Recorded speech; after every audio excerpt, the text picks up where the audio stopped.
하나님 말씀은 열왕기상 13장 1절부터 25절까지 우리 교독하겠습니다.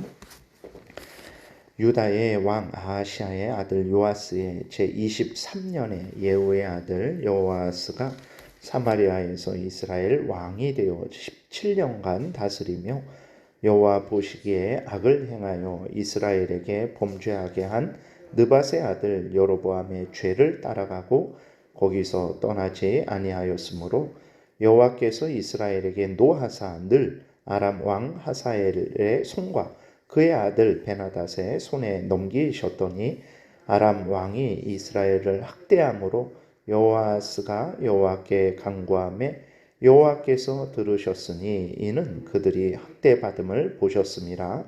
여호와께서 이에 구원자를 이스라엘에게 주심에 이스라엘 자손이 아람 사람의 손에서 벗어나 전과 같이 자기 장막에 거하였으나 그들이 이스라엘에게 범죄하게 한 여로보암 집의 죄에서 떠나지 아니하고 그 안에서 따라 행하며 또 사마리아의 아세라 목상을 그냥 두었더라.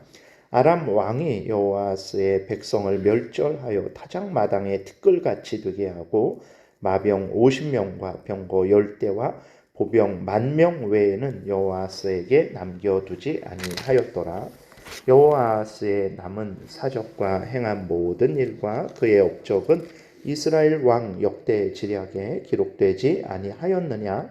여호아스가 그의 조상들과 함께 잠에 사마리아에 장사되고 그 아들 요아스가 대신하여 왕이 되니라.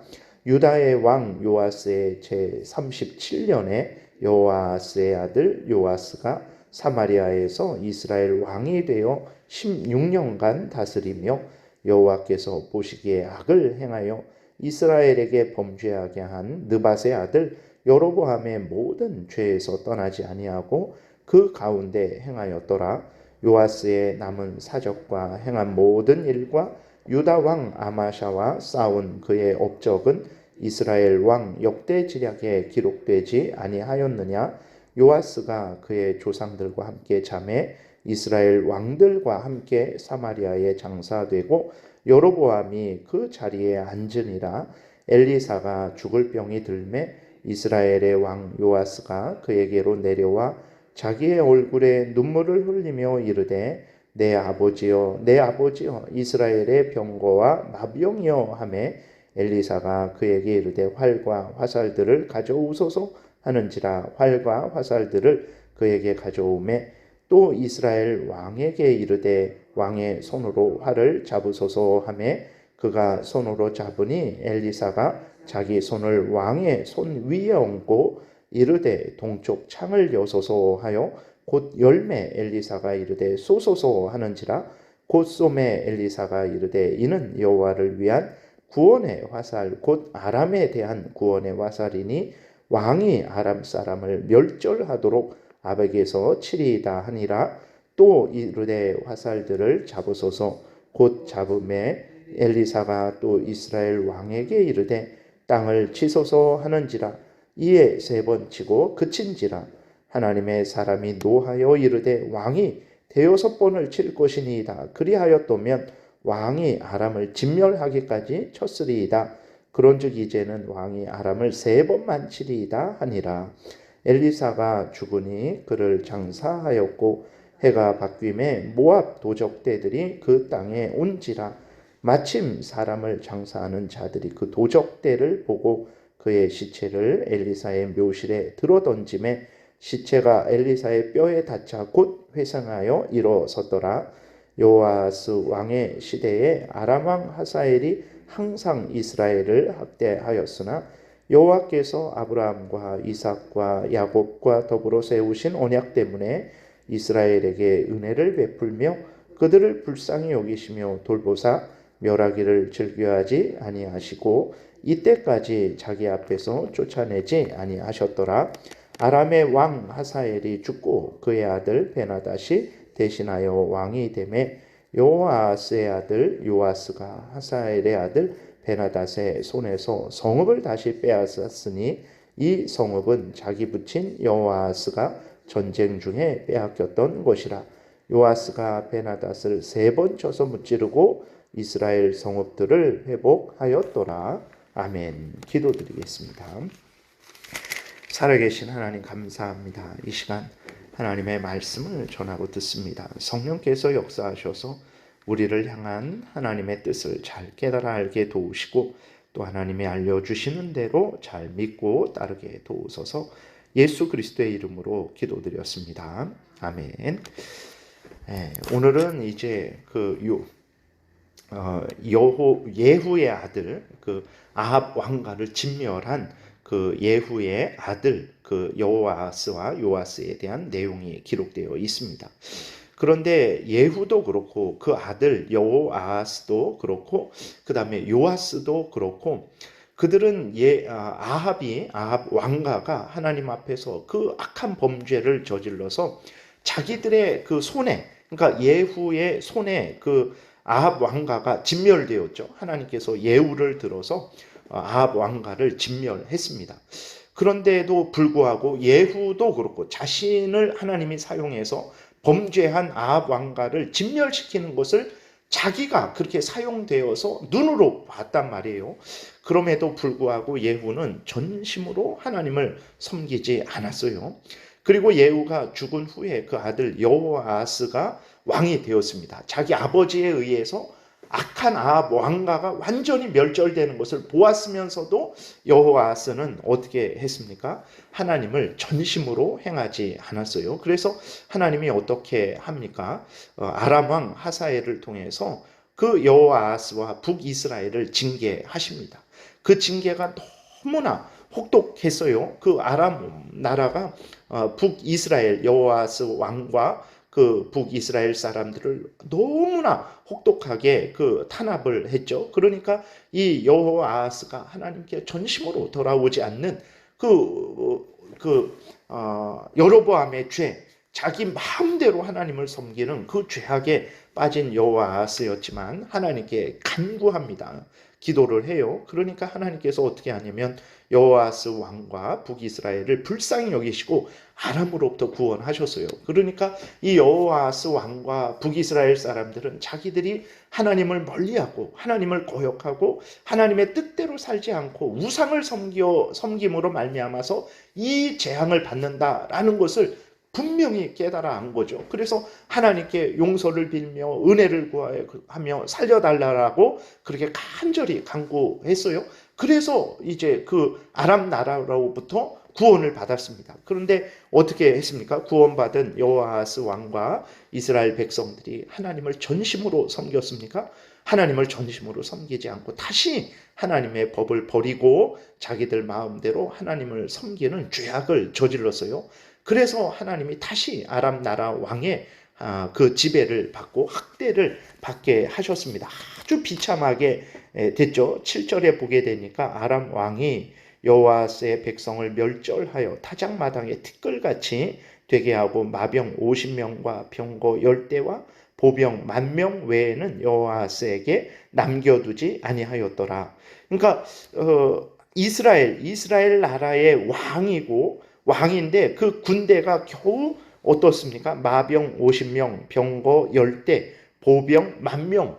이것이 무슨 이렇게 한 나라 왕의 군대가 되겠습니까? 근데 이렇게 하나님을 섬기지 않아서 하나님으로부터 징계를 받았고 그래서 하나님께 기도해서 다시 되었음에도 불구하고 다시 범죄를 저질러서 이렇게 비참한 처지에 놓이게 됐다라는 거예요. 그리고 여호아스가 죽고 그 아들 요아스가 왕이 됩니다. 우리가 12장에서 살펴본 남유다 요아스 왕과는 다른 사람이에요. 지금 우리가 살펴보는 요아스 왕은 북이스라엘의 왕입니다. 예후의 아들 여호아스, 그 아들 요아스. 그리고 12장에서 살펴본 요아스 왕은 남유다의 왕이에요. 서로 한 민족이기 때문에 이름이 이제 비슷한 것입니다. 똑같은 사람들도 있고. 그래서 요아스가 왕이 됐어요. 요아스 왕도 어떻게 했습니까? 자기 아버지에 의해서 아합 왕가가 멸망당한 것을 봤어요. 그런데도 아버지 예후가 할아버지죠. 전심으로 섬기지 않은 것을 이렇게 보고 하나님으로부터 징계받은 것을 받고, 자기의 아버지도 하나님을 전심으로 섬기지 않음으로 말미암아서 징계받은 것을 보았고, 그러면 요아스는 어떻게 해야 됩니까? 나는 하나님을 전심으로 섬겨야 되겠다라고 그 마음을 먹고 하나님을 섬겨야 되는데 어떻게 합니까? 하나님을 똑같이 전심으로 섬기지 않는 거예요. 결국은 요아스 왕도 이제 그 하나님으로부터 이제 징계를 받게 되는 거죠. 죄를 회개하고 돌이키면 용서를 받고 복을 받게 되는데, 그런데 그렇게 하지 않는 거예요. 하나님께로 돌아오지 않는 것입니다. 어떻게 이렇게 어리석게 삶을 사는 것일까요? 그러니까 예후도 그렇고 여호아스도 그렇고 요아스도 그렇고 자신들이 어리석게 산다라고 생각하는 사람은 아무도 없었을 거예요. 이것이 최선의 방법이다라고, 왕인데, 한 나라의 왕이니까 자기가 잘못하면 자기가 왕에서 내려와야 되는 것이고, 또 어쨌든 자기가 이스라엘 백성들을 책임지고 있는 사람이니까 온 힘을 기울여서 나름대로 최선을 다해서 살았을 거예요. 근데 하나님이 그렇게 진짜 복되게 사는 삶은, 너를 위한 삶은, 이스라엘 백성을 위한 삶은 나를 경외하고 내 명령을 따르는 것이다 라고 하나님이 알려주셨는데도 불구하고 그 명령을 따르지 않는 거예요. 그러니까 참, 그래서 아합도 그렇고 예후도 그렇고 여호아스도 그렇고 요아스도 그렇고 참으로 비참한 그러한 여러 가지 재앙을 당했던 것입니다. 근데 이러한 어리석음이 우리가 살펴보는 예후나 여호아스나 요아스만 어리석은 삶을 삽니까? 우리는 어리석은 삶을 살지 않습니까? 우리는 이 성경을 통해서 정말 요아스보다, 예후보다, 여호아스보다 더 하나님의 뜻을 분명히 알고 있죠. 하나님을 경외하는 사람이 어떻게 삶을 살았는지, 그리고 또 하나님을 거역한 사람들이 어떻게 됐는지 우리는 창세기부터 계시록까지 이 성경을 통해서 하나님의 뜻을 너무나 분명하게 알고 있고, 그리고 하나님의 뜻대로 산 사람들의 삶과 그렇지 않은 사람들의 삶을 너무나 분명하게 알고 있어요. 우리는 예후보다 여호아스보다 요아스보다 더 분명하게 하나님의 뜻대로 사는 것이 본분이고, 그렇게 살 때 가장 복되다라는 것을 알고 있죠. 그러면 우리는 어떻게 살고 있습니까? 그러니까 모든 삶 속에서 하나님을 인정하고 하나님을 의지하고 하나님의 말씀대로 살아가고 있습니까? 그렇게 하지 않고 있어요. 예후보다 여호아스보다 요아스보다 더 우리는 하나님의 뜻을 알고 하나님을 알고 그 결과들을 알고 있는데도 불구하고 하나님의 뜻대로 살아가지 않고 있죠. 우리가 이런 인간들입니다. 우리가 다 조심해야 됩니다. 늘 우리는 겸손해야 됩니다. 정말 다시 한번 우리의 생각대로, 우리 마음대로 살아서는 안 된다는 것을 명심하고, 정말 우리는 항상 하나님을 경외하고 하나님의 말씀을 따라서 살아가야 된다는 것을 명심해야 되고, 그러지 않으면 이 예후가 자기가 칼을 들고 하나님을 대신해서 아합 왕가를 진멸시켰어요. 그런데도 불구하고 하나님께 돌아오지 않아서 비참한 삶을 산 거예요. 우리는 그 예후를 보고 있죠.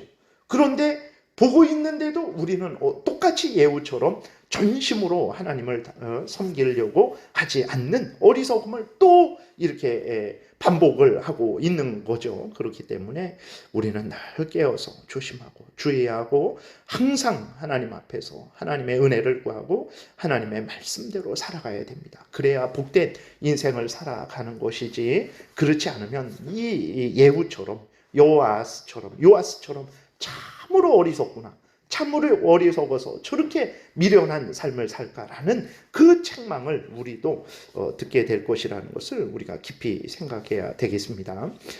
그래서 항상 겸손히 나는 저 사람보다 난데, 나는 이 예후보다 난데, 이러한 교만한 마음을 버리고 우리도 얼마든지 이러한 사람들처럼 잘못 행할 수 있다는 것을 늘 깨달아 알고 늘 깨어서 하나님께 기도하며 더욱더욱 하나님의 말씀을 따라서 살아야 되겠습니다. 이것이 가장 복된 길이고, 실제로 가장 복되게 되고 하나님의 은혜를 가장 풍성하게 누리게 되고, 정말 때가 되면 천국에서 하나님과 함께 영광을 누리는 유일한 길이라는 것을 명심하시고 항상 하나님을 경외하시는 여러분들 되시기를 바랍니다. 시간이 좀 지나서 오늘은 여기까지만 말씀드리겠습니다. 기도드리겠습니다. 살아계신 하나님 아버지 감사합니다. 우리들에게 은혜를 내려 주옵소서. 우리의 눈을 뜨게 하시고 귀를 열어 주시고 깨닫는 마음을 주옵소서. 그래서 인간은 항상 하나님을 경외하고 의지하는 것이 본분이며 그것이 우리를 복되게 하는 가장 유일한 길이라는 것을 분명히 깨달아 알게 하시고 다른 길 가지 말게 도우시고 항상 하나님을 경외하는 복된 길을 걸어가게 도우소서. 참으로 하나님께서 약속하신 그 은혜를 풍성히 누릴 것이고 많은 사람들을 유익하게 할 것이며 하나님의 영광을 드러내는 우리 모두가 될 줄을 믿사오니 곁길로 가지 말게 도우시고 하나님이 알려주신 대로 믿고 따르는 우리 모두가 되게 도우소서. 예수 그리스도의 이름으로 기도드렸습니다. 아멘. 하늘에 계신 우리 아버지여, 이름이 거룩히 여김을